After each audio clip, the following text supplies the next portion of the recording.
Hello everyone. That's the podcast show Break the Walls, and today with me is Dan, and we will talk mostly about venture business, about startup world, living in Europe, and challenges in modern society. You already know me. I'm Teras. I'm the founder and chief executive officer of Core. We're making design development for startups, and together with me is Dan Leitao. And I want to ask Dan to introduce himself, just like to be sure that I will not miss something. Thanks. Yeah. Hey, thanks so much for having me, Taras. Really excited to be here. Um, yeah, so my name is Dan Leitao. I am originally from the US, living in Poland now. I've spent the last 10 years in living in Europe, and I work mainly as a fractional chief product officer, and I do that through kind of two venture studios. So I work with two venture studios to help bring 0 to 1 startups to life with founders or our own ideas kind of coming out of there. So that's me in a nutshell. Nice. Looks like, lots of background, especially in product development, especially in building and launching some cool and interesting stuff. I want to start our conversation with general, question. How did you get to hello, but before we will continue, I just want to let you know where you can find the best product design and web development services. And that's the company called Core. So here in our company, you can get the most tremendous and exciting UI UX design services combined with web development skills. Moreover, you can use our excellent calculator staff just to collect your order because again, Core is where unicorns are made. And if you want to get your $1 billion company, you definitely need to have a nice design and development co-founder. And Core focusing on B2B, startups, products, any other technical company, especially in Web3, AI, and fintech fields. So here you can see a bit more about our benefits against agencies, freelancers, hiring processes. So it's always better to have your own in-house team. So don't hesitate. Explore our services in our website, evencore.com. Explore our case studies and let's make something beautiful. So looking forward for you below. Thank you so much for watching this episode and let's move on. That point, what was your journey in this crazy venture business world, in this startup, in this product launching business? So it's really interesting how you get to this. What was your inspiration and what is the vision behind doing your job? Yeah, it's by accident. I had no intention of being here and doing this. I went to university and studied history. The idea was that I would go and get a job and make some money, and then at some point switch to being a high school history teacher. I just wanted to teach history. And then I was working at the school newspaper and started to learn how to make websites. I'd always been kind of a techie person. And so started to learn how to build WordPress websites. At the same time, I was working at the Apple store, and I met somebody that I was from my hometown, but we actually didn't know each other growing up. They were a few years older than me. They started a company called Muddler. It was a iPhone app, kind of launched back when Foursquare was the most popular app. So this is a while ago, over 15 years ago, basically. And we started working together on that. And after I graduated, he and I set up a software development company because the first company we'd started had failed, and we felt it had failed because we probably chose the wrong software development company. And so we thought we could do it better. And we learned it was a lot harder than we thought. And kind of since then, I've just been doing startups in different iterations. So I started by helping people build their own startups. Then I went and did some sales and kind of, yeah, that was the genesis. And since then, I've been doing it and eventually moved to the UK to continue doing product in-house at companies, got some more experience at funded companies that were scaling, and then went back to doing it myself with that same original kind of partner. So full circle. So it's interesting. So it started when he was like at home, when he was, Yep. like in a completely different field. And after that, in a couple of turnarounds, you get back at, wow, it's a really crazy story. Crazy story. But I had to ask this. But what was, like the biggest intention behind it? So like, okay, you just found that idea, you just found the people around you, but definitely you should have like some internal intention to do this. So maybe you can share it with us, like what is driving you? What's driving you to move forward to do this and to jump into this specific adventure, I would say. Uh, yeah, I think not thinking is probably I think when I started doing this, I just was doing it because it was fun. I got to work on interesting problems. I didn't want to be a, by the way, can you hear a drill drilling? Oh no, no, everything's Okay. okay. Perfect. Yeah, I didn't want to be a founder. I wasn't trying to be a, 10x a company person. I don't want to be a millionaire. That doesn't motivate me financially. And so, I mean, I wouldn't turn it down, but if I wanted to do that, I wanted to start a company. I probably would just go work in private equity. So I think for me, it's just been where I find my kind of enjoyment working Mhm. is in making complex problems simple. And so I just keep doing that over and over again, either for myself or for other people. So that's probably what I enjoy the most. Huh. Wow, that's really nice. I would say, uh, always, why I'm asking this question, because it's always everyone which really so passionate about something, it's usually not about money, it's usually not about things like that. It's always about the mission, Yeah. about the idea, and like you following that idea because it's like your principle, and you just need to, because when you're doing this, you actually can be who you want to be. Maybe that's it. So it's really interesting story behind it, and I really wanna like dive specifically into specific like type of businesses and primarily your like actions through the day.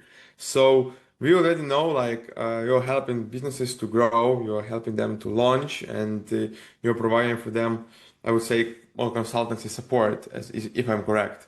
Yeah. So it's interesting, like to get, for example, if I'm the product and I have the idea. Maybe I have some resources to launch it, maybe don't. That doesn't matter, I believe. But I have the idea and vision behind it. So, for example, how you will help me, like to go live, to do this. Yeah, so the first thing is I probably become your hardest critic and I become quite pessimistic.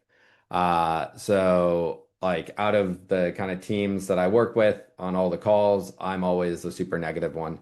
I basically, if you ask me what I invest in most companies, I would say no. I'm like quite brutal in that way when we're talking about it. And the number one reason is like most founders fall in love with their solution to the problem as they perceive it. And my job is to kind of help them discover that they actually don't know what the solution should be and that they don't know what the problem is. They have an idea, but they're one person. And so we need to go and discover what is the actual kind of problem they should be solving and what is the right solution. I say to clients quite often when we're working, so early stage founder has an idea, they may have done some screens, they have this vision of where they're going and they say, we want to launch by this date, and these are the features we want. And I will tell them, if we launch on that date with the features you've told me today as they are now, then we have failed in our job. Because there's no way that without doing any customer interviews, any user testing, any like validation of these things that you have conceived the perfect idea right now. And a lot of founders truly believe that when they start. And that's, because they read and they just think they should start building right away. And building quickly and learning is really good, but actually just having conversations and if everybody's telling you it's a good idea, like my view is you're not talking to the right people. You need to talk to the people that tell you why it's a bad idea. All right. Yeah, that's clear. So, like, firstly, you're trying to challenge. challenge the idea, challenge the startup till the moment it's almost destroyed. And after that, if you can see if they still stand behind you, maybe there's something really valuable and we need to invest in this.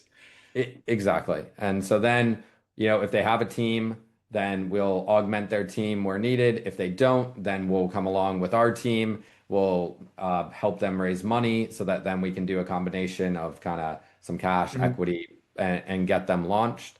And other times it's much more advisory. So it's just a conversation here or there. They want that negative Nancy kind of on their shoulder saying, what about this?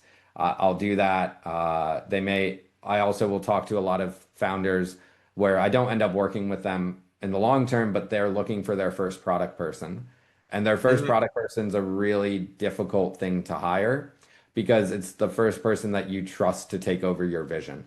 Like, as a founder, you need to go and do everything else, and you shouldn't be worried about the product. You should be getting somebody in that can do it so you can raise money, so you can do sales, you can do this, all those other key kind of areas. And so finding somebody that you can trust that can understand your vision and then can execute on the product and is not just a project manager, not just somebody that's saying, okay, this is the Gantt chart and let's execute, but somebody that's really taking it and running with it as if it was their idea. And so trying to help them craft interviews and do that in a way where they can find that person. Huh, interesting point. Oh, wow.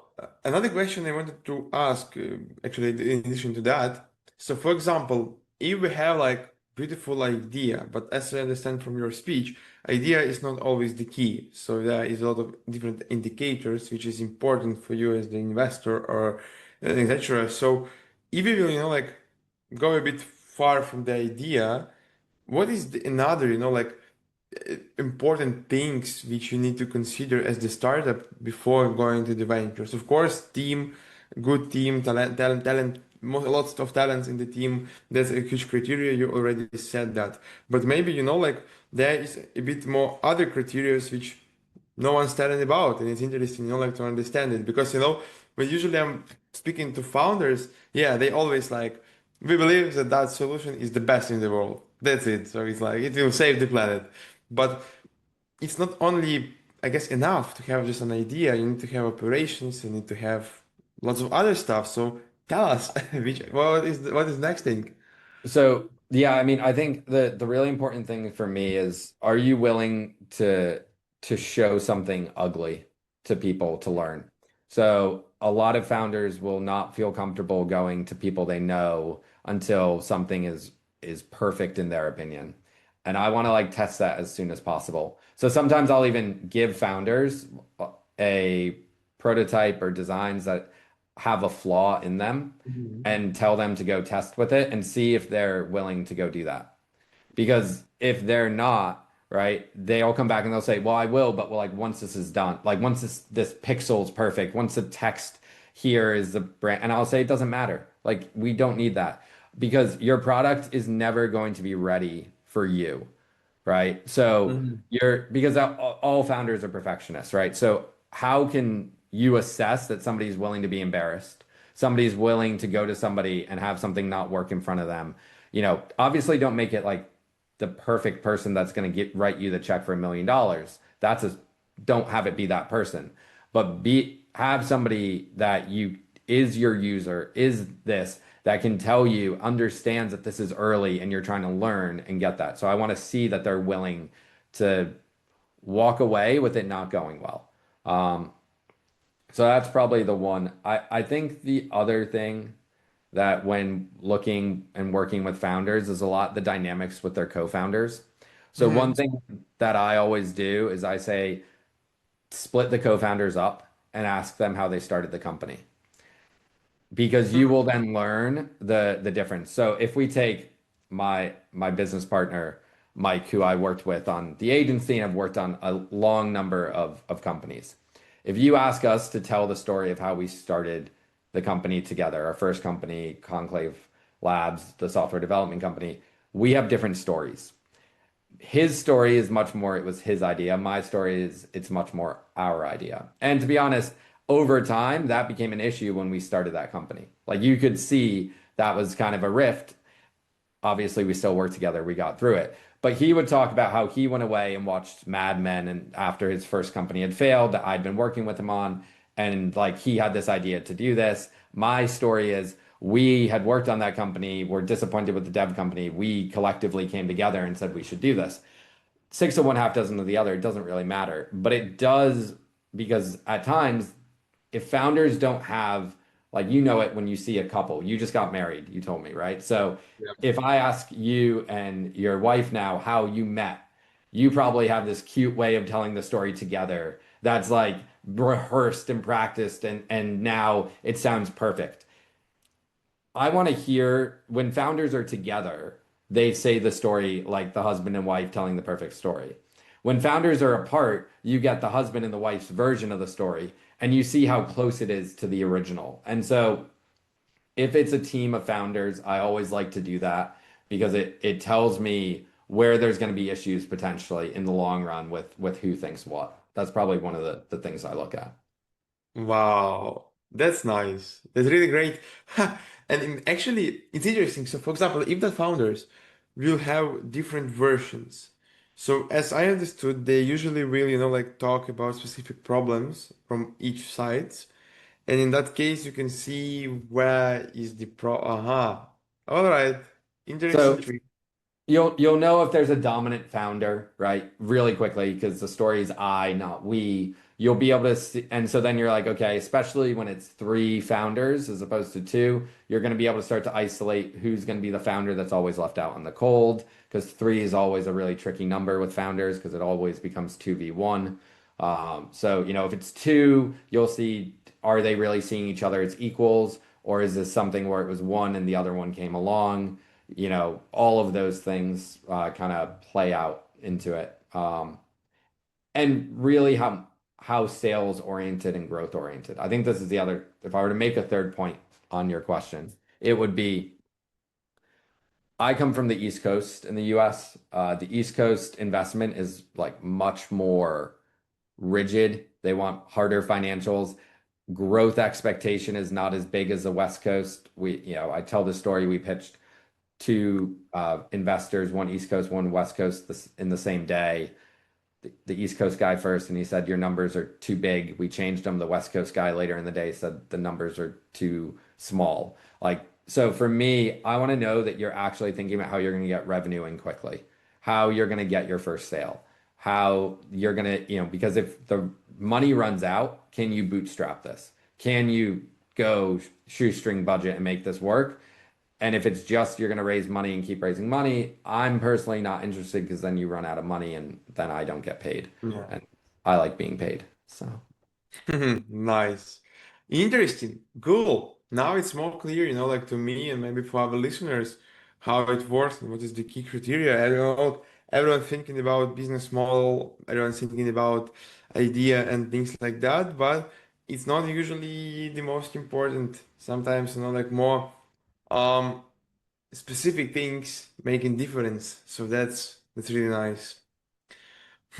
All right. Another question, which is interesting to me once we just jump to the investments, to the revenue and things like that.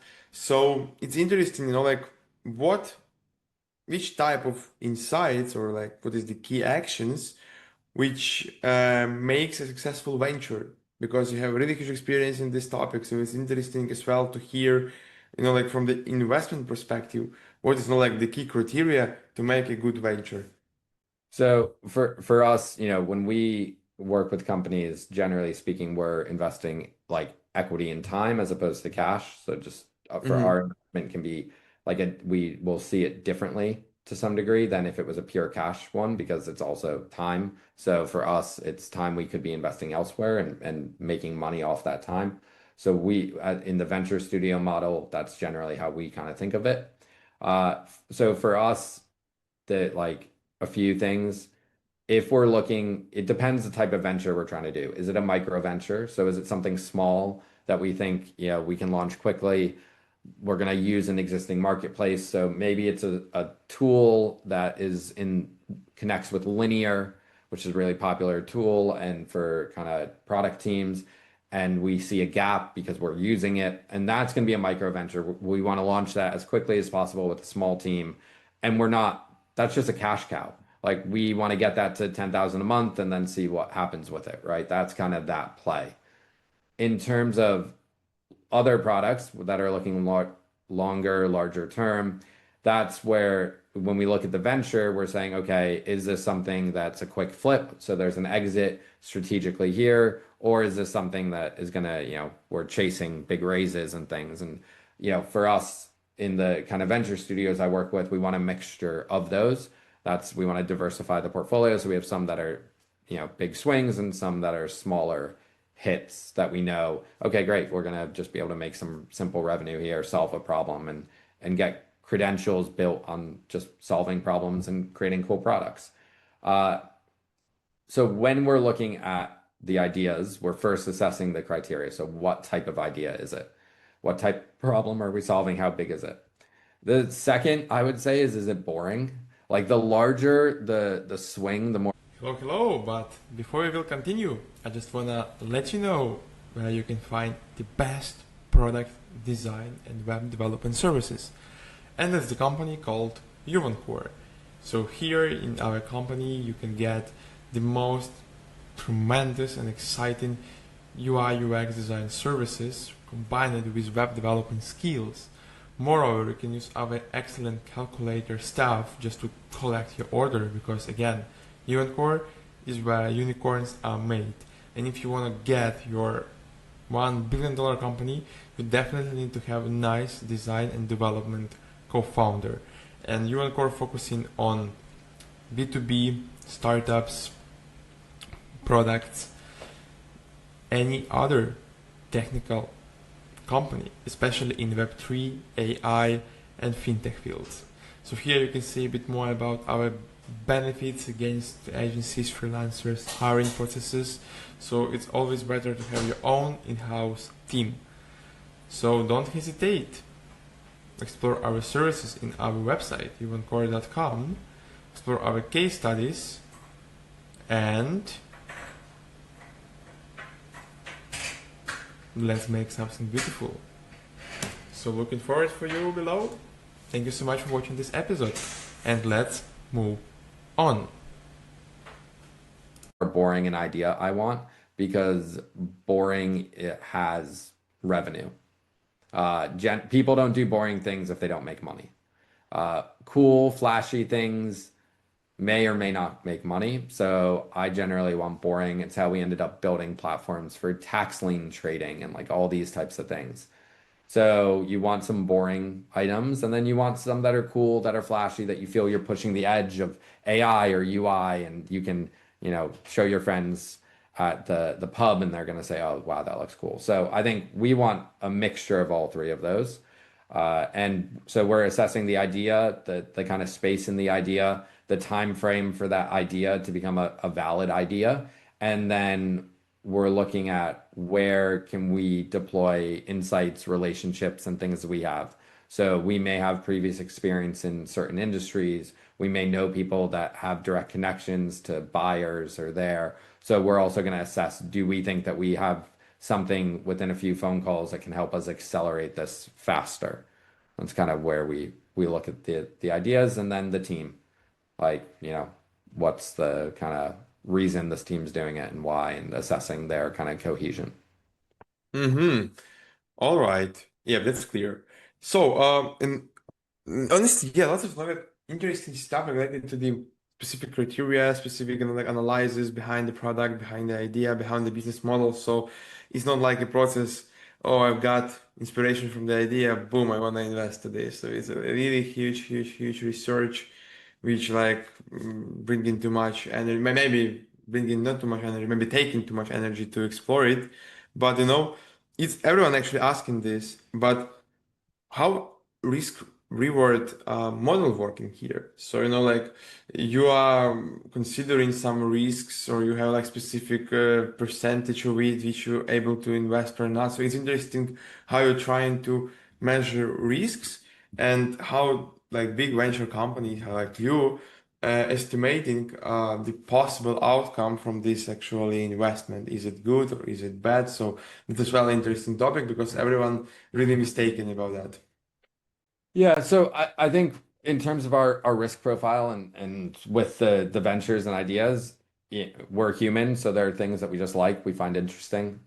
We have previous experience in, I always say, like I used to, and I still do some mentorship with the business plan competition at my university. And I'll never forget one year I'd been mentoring somebody. They had I thought, a really good business for the competition and everything. And also, it was more viable, and they were going to take the money and probably use it. And then they went up against people that were doing something that what I would call is like a bigger thing that maybe they're not going to follow through on the competition, but this is business plan competition. So if you're going to do it after, it doesn't matter, right? And I think it's great that my university does these things, but I was pretty frustrated because all of the judges were fitness people. And so the one that won was like a fitness watch type business plan thing, and so then the one I'd been mentoring lost. And I said it's a really important lesson though, because literally all of the judges love fitness and smartwatches and stuff. And so this idea just they all loved it, right? And they're like this. And so yeah, you get extra points and you win. So knowing who you're pitching to works, right? So I do think there is the human element and everything, and we're small enough where that definitely plays in. When we look at the risk, I think that's where we want to kind of build, okay, we have money raised. So first of all, we all want to be able to eat. So, we'll work with certain ventures because they're going to be able to pay and keep the teams moving that we put teams onto, and they have a pretty good success rate because they've gotten funding already, and so we know that they're going to be able to be well positioned for another round and things like that. So part of it is if they've raised money already, there's and they haven't started yet, we can really help shape them into the product that we want them to be. I think when the higher risk ones are the ones where we think we want to be a bit more unique, we want to change things, and so if we're bootstrapping those, then we're taking the approach of like, okay, only this amount of times going in, let's figure it out. Let's get it to the point where we can raise. So on the riskier ones, we always look like how do we bring in revenue quickly is probably the answer. And so if that means we do something in an adjacent space, so if we use that linear example from earlier, let's say we want to build something really big, but we know time tracking is a gap in the linear space. Uh, we'll build the time tracking first, and then we'll use that as a beachhead. So using a micro venture or to turn it into a macro venture because you start to get customers and you can do something adjacent is one of the kind of areas that we look at is if we start to acquire customers in this base, can we then cross promote them into a tool that would be helpful? Mm-hmm. All right. Yeah, now it's clear for me. So it's like, um, what is important for you at the beginning is to see if this model will work. So like to track the first results to gain first revenue. And after that, if it works, it's like a fire. You will put additional fuel behind it and boom, it will be, like a big explosion because business model already works and you see the outcomes on the micro level. And after that, you can make a big moves because you see that now it's only the question of the scale. That's it. Yeah. Like, you know, and so for us, the point is to be able to then bring this to other investors that want to take this further. And, for them, we know most of them want to be able to treat it like a vending machine. Like, I'm going to put this many dollars in, what am I going to get out, right? And so it's all about how can we figure out what that looks like to get it there. So yeah. Nice. Cool. Like now I want to a bit switch from the investment world and talk a bit about you. So it's interesting. You are American, but you live in Poland. Yeah. So first question, like, how does it feel? And what is the reason of this selection, if it's not personal, of course? And the second one, how is living and growing business in Europe? So what is the difference between US market, between European market, between Europeans, Americans companies?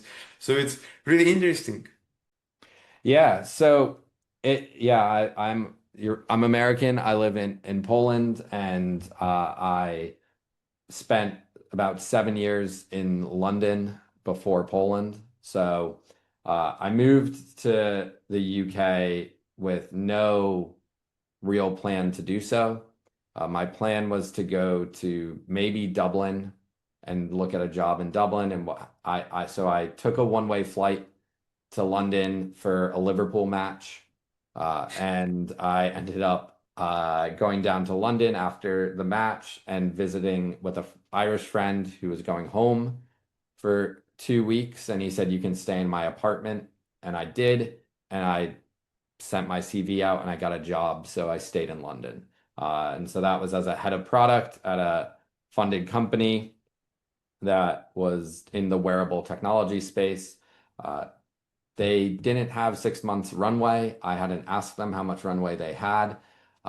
So they hired me, and 6 months later, after spending 3 months in Dubai at an accelerator, that company ran out of money. And so I was now in London without a job and ended up getting a job on Fido after that, which was the most boring company I was pitched to by Jeff, who was the head of product at the time. He told me they did background checks for employment. They did a lot more interesting things than that, but so I almost didn't message him back because I thought this is so boring. Why would I want to do this? And I'm glad I did. I ended up being there for 2 years, learned a lot, and learned a lot about living in England, working with Europeans. Oddly, I had actually, when we had our own company, prior to me moving to the UK, we had a software development team in Italy that we worked really closely with. And we had an office in Puerto Rico, which is, so we had Spanish speakers, we had Italian speakers. The reason for Italy was specifically in Naples. Apple has a developer academy. And so they train developers on Apple's platform. So there's a lot of great talent, and nobody thinks of Italy for developers. So we ended up partnering with there. So over time, I ended up running teams in France, and so had exposure to working with the French market as well. And then I moved to Poland. I moved to Poland because I started dating somebody that was Polish. They are now my fiance. So that is how I ended up in Poland. However, I was done with London at the time and was really happy to move to Poland. I think Poland is probably one of the best countries to live in Europe. I live in Wrocław, which is difficult to pronounce for non-Polish speakers. It's in the western part. It's about 2.5, 3 hours from Krakow and 3 hours from Berlin. So it's a really interesting city. It's a great size. It's not too big, not too small, and really enjoy living here. In terms of running businesses in Europe versus the US, startups, I mean, there's loads of differences in cultures and things like this that you get to encounter. I working with French teams, the French teams very much uh, just don't work on weekends. They don't work after hours, right? They respect work life, balance. And to be honest, it's one of the reasons I like living in Europe. Even though most of my clients are American or British that I work with in startups, there's just a different pace of life, and that has a huge impact on how it goes. So I think that's all kind of one of the main reasons why. In terms of other things, salaries are different, cost of living is different. I think on average, when I was living in London, the salary difference is about a 30 to 40% difference between what you may be making if you were in the US market. But there's trade-offs to that. And so I've been quite happy with the move. And I think especially in a country like Poland, there's a huge movement of startups and people working on things. I was at an event last night speaking at this growth meetup, and there's things going on here, and it's an excellent place to be. So I'm very happy. Huh, nice. It's interesting. So actually, you just come to Europe, you found a good person, you found like lots of nice values, and you just decided to stay here. Nice. Yeah, Like amazing story. it, it, Um, it is. And it's really funny, and I'd just say this about it. Like when you make that decision to live in Europe or stuff, people will always say, "Oh, you know, is it because you don't like the US?" And my answer is Ah, no. Like it's a great place. I'm really glad I'm from there and live there. And right now at this point in my life, this is where I am, and I'm very happy to be here. And so that's fine. But people will often make you want to choose between one or the other, and I don't think that's a choice you have to make. You can like living in Europe and like living in America. It's okay. So. nice. All right. Honestly, it's interesting. You said good thing about differences. So, from the mindset perspective, so would you say that in United States, they like don't care about weekends, holidays, etc., and they like strongly passionate about the idea, and boom, they need to work 24/7, but they will do this. And in Europe, it's more like smooth experience. So, I mean, I think what's interesting is it depends employee versus founder. I think one of the difference though is if you are getting early stage employees at startups in the US, there is more of a like there can be more of a hustle culture. And so I Mm-hmm. do think even though people aren't founders, they act like closer to founders in the US than they do in Europe. I've definitely seen that to be the case. I think there's loads of reasons for why that is. Some of them are good, some of them are bad. I think, I definitely work too much at times still in Europe, so it's maybe just the American values still in me. But I do think that for founders, there's this common joke that I really like, which is, every American company started in garages. And so, what Europe needs is more garages, right? It's just like there's something about people try to replicate what other places do, and I don't think that you can. I think there's unique cauldrons that get created. And, in many ways, there's great incentives for people to start businesses in Europe. There's so many funding situations through EU programs. We see it in Italy, with some of the companies we work with there and the ability to get money for that with crazy loan terms that you would never get offered in the US, like, forgivable, like 50% loans, right, from the government to start companies. It's crazy what people are willing to do. And part of that is because people don't want to take that debt on. So there's a mentality difference in how people want to start their companies. So there are definitely differences in what people are willing to do or can conceive doing to start a company. Uh, and I think those differences do impact people, but I also think access to capital, access to business sense and tech sense being brought together. So I think in many places that's one of the biggest differences. You can have really strong engineers, but you cannot have lots of strong business sense. And so one of the things that the US does well in certain areas is fuse those two things together. And I think that's something that definitely is missing in certain countries that want to generate that. I think that's not true probably where I live. I think there's a good balance, but definitely what we've seen in Italy or some other countries, there's, people get to a certain stage, but then they're not getting the network that they need to expand. Mm-hmm. Got it. Yeah, that's interesting because I would agree here with you about EU programs, and yeah, actually the government trying, like to boost lots of entrepreneurs, young companies, and etc. And for some reason, it's not quite successful.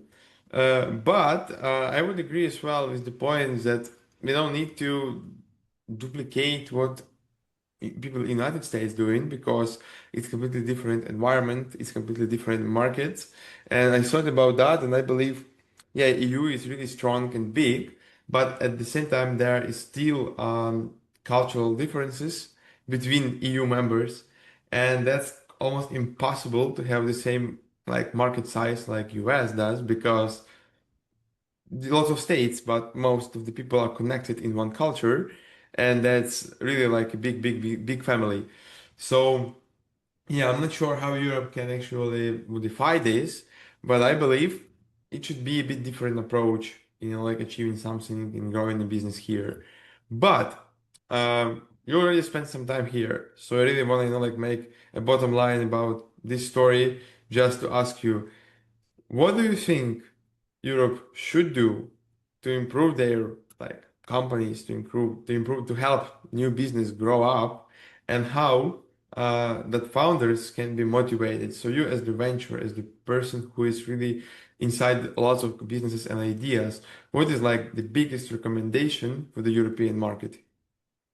So it's a tough question. I don't know that I have like a ready answer, so I may do a little thinking and answering, Mm-hmm. but uh I think one of the things that's true separately, maybe from this point, is I'll never forget I was at a conference and there was a guy with a piece of hardware.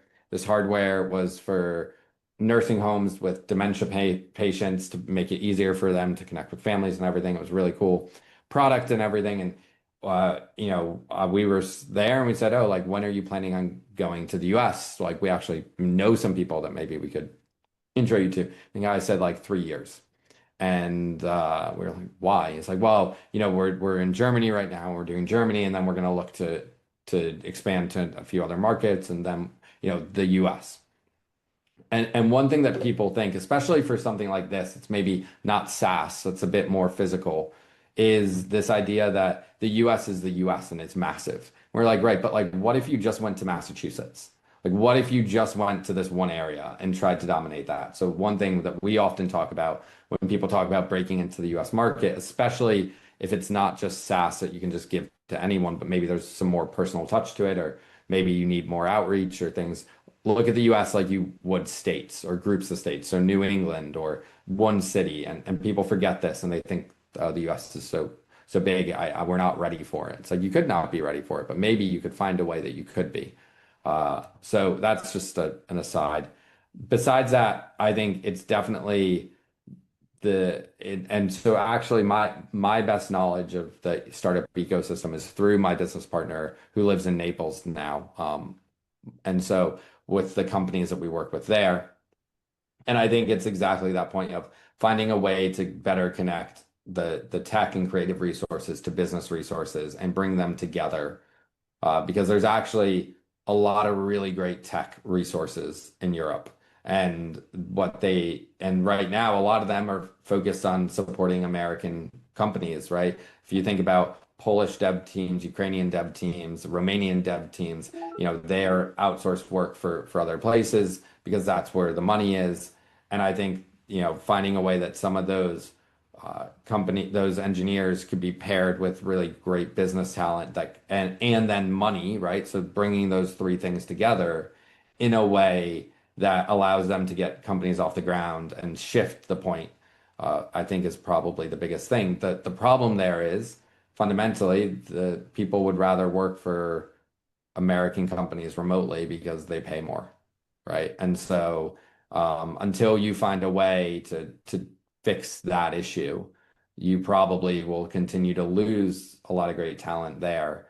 And so you need to balance that out. Yeah, agree with you here. Nice. I guess we made a nice bottom line here. And like last thing, which I wanted to ask you, after exploring venture world, exploring products, ideas, vision, policy in different countries and continents, as the founder, young founder, you just love the idea. You have a passion to do this. But when like exploring and diving deeper into this topic, you see lots of like obstacles. So what is your like biggest advice for every founder in the world, especially who is in the like pre-seed round, who is like starting to build something, who just own the idea? What you will recommend to do as the next step? So do triple the amount of discovery and validation than you think. So like going back to kind of where we started the subject, right? Just like be super critical and go find somebody that's willing to pay you for that, right? And get them to say, yes, if it did these things, I would pay, right? Do not be obsessed about the solution, right? Be obsessed about the problem. It's like super cliche. So like giving concrete advice, go and talk to somebody that would be a buyer, right? and get them to say like they would buy it if this is it. It's a real problem. And what they would have to spend money on instead of, right? So if I create this AI platform that lets you do something, would you be willing to spend money on this and give up Netflix, right? Mm. Because right now you're paying $10 a month for Netflix. Mine costs $10.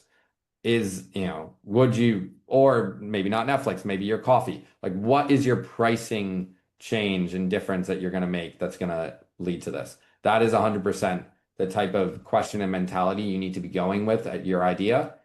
And focus on that, and then the rest will come. Because if you can get a path to revenue, and revenue is not selling data, like real revenue. Do not like, unless you very specific industry, and I work on a automated data valuation company. Like we automate the valuation of data for companies and help them monetize it. And so this is a whole, like, I understand what's selling, but every startup says we're going to sell data. That's a terrible reason and way because you will not have critical mass unless it's very specific data.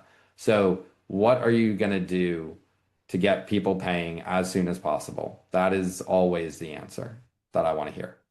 Nice.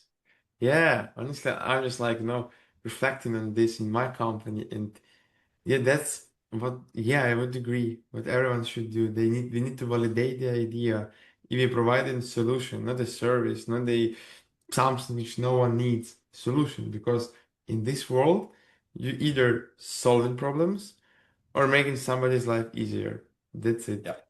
Huh, nice. Another question, I really have to ask this. But lots of founders are struggling right now. So who already failed? What you will say to them? I mean, uh, that's it. I mean, if you're really struggling right now and don't know, like, shoot me a DM.